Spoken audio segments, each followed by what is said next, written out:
নমস্কার, তোমাদের সবাইকে সানা স্মাইল এডুকেশন সেন্টারে স্বাগত জানিয়ে আজকের ক্লাসটি শুরু করছি। আজকে তোমাদের সঙ্গে আলোচনা করব, তোমরা যারা মাধ্যমিক পরীক্ষার ফার্স্ট ইউনিট টেস্ট পরীক্ষা দেবে তোমাদের জন্য রায় ও মার্টিন প্রশ্ন বিচিত্র থেকে আজকে সমাধান করে দেখাবো ভূগোল বিষয়ে দশম শ্রেণীর ফার্স্ট ইউনিট টেস্টের রায় ও মার্টিন প্রশ্ন বিচিত্র থেকে 3 নম্বর মডেল স্কুল, অর্থাৎ 3 নম্বর স্কুলে তোমাদের যে সমস্ত ছোট ও বড় প্রশ্নগুলি আছে সমস্ত প্রশ্নের উত্তরের সমাধান করে দেখাবো। চলো দেরি না করে মূল বিষয়ে যাওয়া যাক। প্রথমে দেখো দেওয়া আছে বিভাগ ক, একে আছে বিকল্পগুলি থেকে সঠিক উত্তরটি নির্বাচন করে লেখো। এক জায়গায় আছে যে প্রক্রিয়া অভিকর্ষ টানে উচ্চভূমির ঢাল বরাবর মাটি ও শিলাস্তরে নেমে আসে তাকে বলে পুঞ্জিত ক্ষয়, অপশান গ। দুই দেখো লবণযুক্ত শিলাস্তরের ওপর নদীর প্রধান ক্ষয় প্রক্রিয়াটি হলো, সঠিক উত্তর হবে দ্রবণ ক্ষয়, অপশান খ। তিনে দেখো সাহারায় শিলাময় মরুভূমিকে বলে হামাদা, অপশান খ।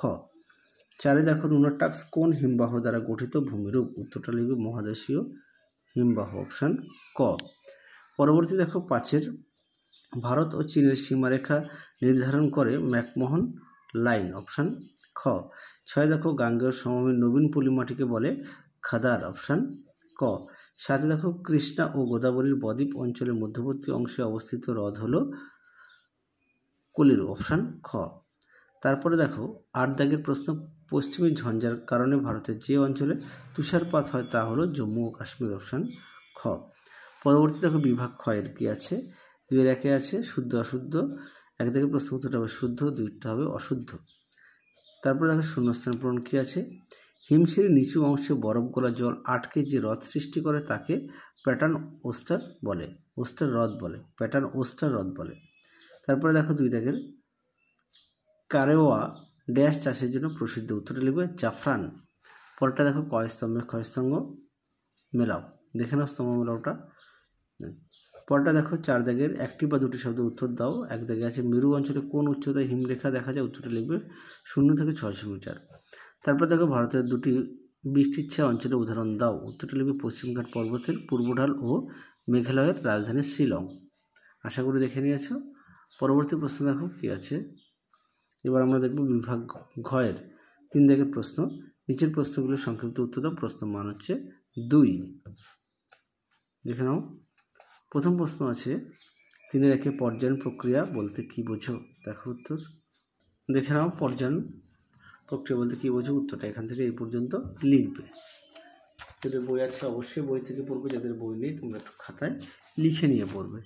পরবর্তী দেখো অথবা দিয়ে দেওয়া আছে জলবিভাজিকা এবং প্রপাতকূপ বলতে কি বোঝো, দেখো উত্তর দেখে নাও।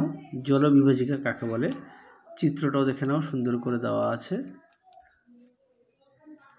পরবর্তী ছিল প্রপাতকূপ, দেখে নাও প্রপাতকূপ সুন্দর করে দেওয়া আছে, দেখে নাও। পরবর্তী প্রশ্ন দেখো 3-2 ষষ্ঠ ঘাতের সূত্র বলতে কি বোঝো, দেখো উত্তর দেখে নাও। ষষ্ঠ ঘাতের সূত্র কি, খুব আসে পরীক্ষায়, এখান থেকে এই পর্যন্ত তোমরা উত্তরটা লিখবে। পরবর্তী প্রশ্ন দেখো অথবা দিয়ে মরু ও মরুপ্রায় অঞ্চলে বায়ুর ক্ষয়কার্যের 2টি শর্ত উল্লেখ করো, দেখো উত্তর দেখে নাও। এখানে পয়েন্ট দেওয়া আছে, 1 নম্বর আছে বৃষ্টির অভাব, তারপরে দেখো 2 আছে মরু অঞ্চলের চরমভাবাপন্ন জলবায়ু, 3 আছে যান্ত্রিক আবহবিকারের প্রাবল্য। তোমরা এখান থেকে মোটামুটি 3টি পয়েন্ট দেবে। পরবর্তী প্রশ্ন দেখো 3-3 টিকা লেখো মালানাদ ও ময়দান, দেখো প্রশ্ন উত্তর দেখে নাও। মালানাদ কাকে বলে আর ময়দান কি, দেখে নাও প্রশ্ন উত্তরটি দেখে নাও। ময়দানের সংজ্ঞা দেওয়া আছে, বৈশিষ্ট্য দেওয়া আছে, এই পর্যন্ত উত্তরটা লিখবে।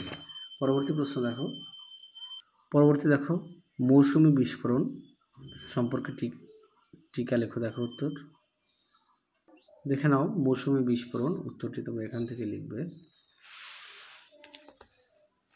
এই পর্যন্ত লিখবে মৌসুমি বিস্ফোরণ।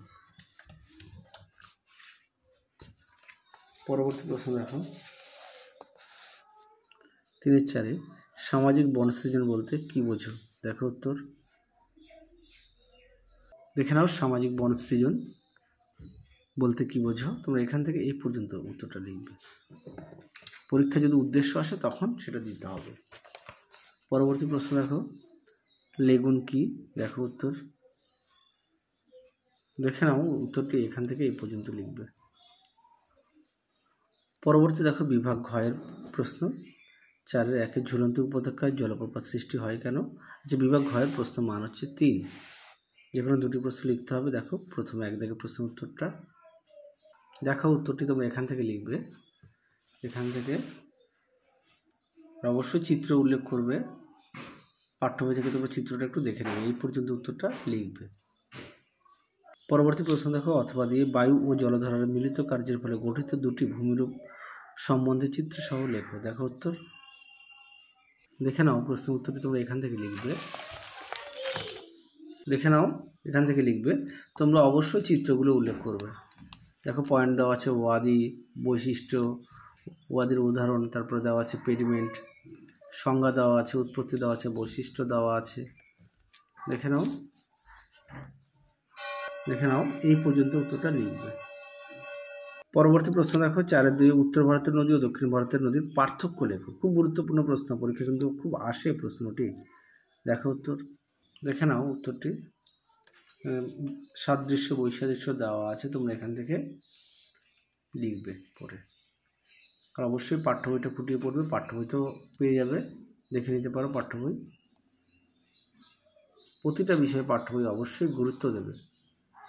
পরবর্তী প্রশ্ন দেখো, করমণ্ডল উপকূলে বছরে 2 বার বৃষ্টিপাত হয় কেন? তারপরে বনভূমি কি? দেখো দুটো প্রশ্নের উত্তরে দেখাই, দেখে নাও প্রশ্নের উত্তরটি তোমরা এখান থেকে লিখবে। দেখে নাও এই পর্যন্ত লিখবে, চিত্রটা তোমরা পাঠ্য বই থেকেও দেখে নিতে পারো। পরবর্তী ছিল বনভূমি কি? দেখো, দেখো উত্তরটা তোমরা এখান থেকে পেয়ে যাবে। হ্যাঁ, এখান থেকে এই পর্যন্ত লিখবে।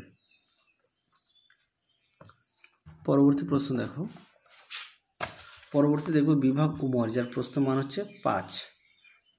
প্রথম প্রশ্ন আছে 5-1 নদীর ক্ষয়কার্যের ফলে গঠিত 3টি ভূমিরূপ চিত্র সহ বর্ণনা করো। দেখো তার উত্তর, দেখে নাও প্রশ্ন উত্তর।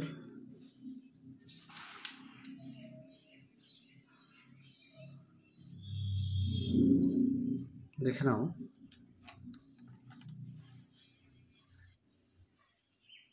সুন্দর করে পয়েন্ট দিয়ে দেওয়া আছে, তোমরা অবশ্যই পয়েন্ট দিয়ে লিখবে, অবশ্যই পয়েন্ট দিয়ে লিখবে। দেখে নাও, যাদের বই আছে অবশ্যই বই থেকে পড়ে নেবে, যাদের বই নেই তোমরা একটু খাতায় লিখে নিয়ে পড়বে। অবশ্যই উদাহরণগুলো দেবে, চিত্রগুলো অবশ্যই উল্লেখ করবে। পরবর্তী প্রশ্ন দেখো, অথবা দিয়ে সুন্দরবন অঞ্চলের জলবায়ুর পরিবর্তনের প্রভাবগুলি লেখো। দেখো উত্তর, দেখে নাও প্রশ্নের উত্তরটি সুন্দর করে দেওয়া আছে, তোমরা অবশ্যই পড়ে নিয়ে লিখবে, অবশ্যই পয়েন্ট দেবে। দেখে নাও,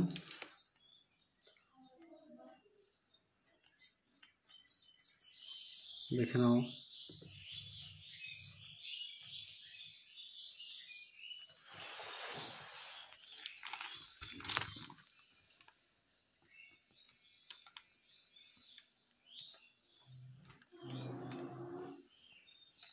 এই পর্যন্ত উত্তরটা লিখবে। পরবর্তী প্রশ্ন দেখো, 5-2 ভারতের জলবায়ুতে মৌসুমী জলবায়ুর প্রভাব আলোচনা করো। খুব গুরুত্বপূর্ণ প্রশ্ন, পরীক্ষায় খুব আসে প্রশ্নটি। দেখে নাও প্রশ্নের উত্তরটি তোমরা এখান থেকে লিখবে। দেখে নাও, অবশ্যই পয়েন্ট দিয়ে লিখবে।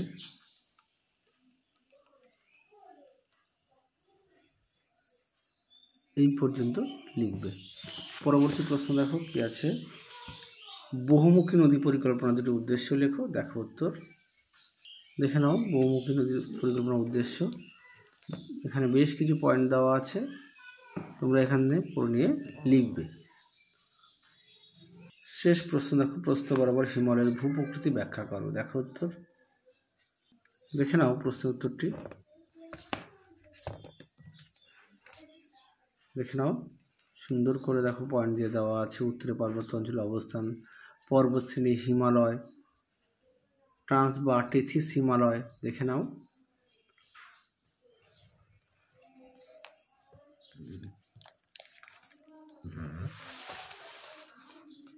দেখে নাও।